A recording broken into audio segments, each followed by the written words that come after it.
parce que cette Karine qui arrive, qui a imaginé un Paris qu'on imagine tous, qui est un Paris littéraire, qu'on aime beaucoup, elle se retrouve, j'allais dire, dans un film de Richard Fleischer, c'est Soleil Vert.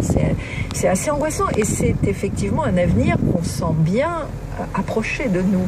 Benoît Betters, l'exposition est au contraire beaucoup plus stimulante. Alors évidemment, ce sont des projets, des projections, même des rêves aussi.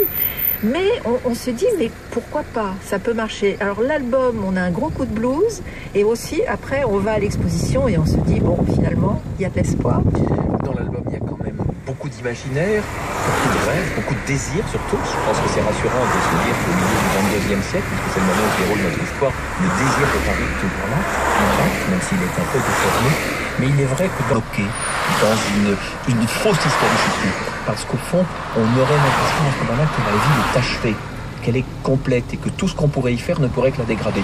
Si on regarde l'histoire de Paris, c'est une succession de coups de force. Il ne faut pas oublier que l'osmanisation a été d'abord vécue comme une violence avant de devenir le classicisme. Et elle l'a été.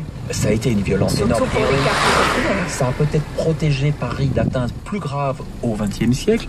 Le XXe siècle, on en retient quelquefois des réalisations ou des destructions tout à fait dommageables. Effectivement, on se souvient de la tour Montparnasse, de la disparition des Halles, des percées autoroutières au cœur de Paris, mais en même temps, d'architectes et d'urbanistes, d'Henri Sauvage, de Perret, de Le Corbusier, de Mémon.